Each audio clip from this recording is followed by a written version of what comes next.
Hello and welcome back to Chinalog. I'm David Moser. We're here in the studio talking with John Campbell and Abigail Washburn about their experiences in China doing music. Let's talk a little bit about the other kind of bands that you have been bringing here, your experiences here. Sure. Yeah. Genres, different kind of genres? Yeah. I mean, I've worked with, you know, the nice thing about what I do is I sort of, if I like the bands, then I can bring them. I mean, I'm not worried too much about what kind of music. I've worked with folk acts, jazz acts, punk acts, metal, just about anything you could work with. And you're making huge bucks at this, huge amounts of money, I'm sure. Big money. Yeah, huge amounts of money. Yeah. I mean, just for this TV appearance alone. Yeah, I know. Just talk about it. Your fee is just killing me, I tell you. Yeah, but no, it's obviously it's tricky, and what the other thing that I'm doing, which you know, there's obviously good and bad, but what I like about it is I'm working a lot with embassies and with national sort of institutions that provide support to their artists. So, for example, in Canada, there's a Society of Composers. There's Canada Council grants. There's provincial grants that you know, cultural spending that Canada does. Hopefully, will continue to do. And also, I work with a lot of Scandinavians, because particularly Norway, Denmark, and Sweden, Iceland we've worked with too. But there's so much because of these, and Canada has a similar situation, Australia, where these smaller countries in a big sort of region, in a region full of bigger players, and to really make ourselves heard, we tend to sort of need the extra sort of boost, obviously. Having said that, the State Department has played a role in just about every one of Abby's visits. That's right. Actually, every one of Abby's visits. Every single one of them, yeah.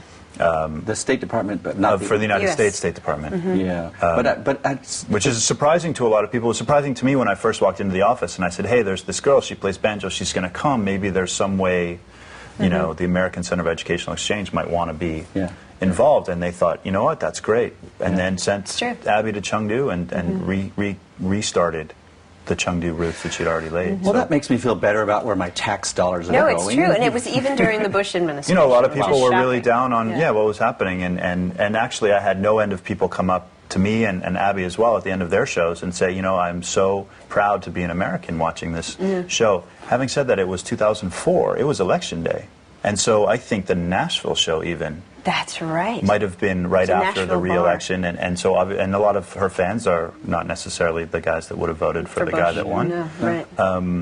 But anyway.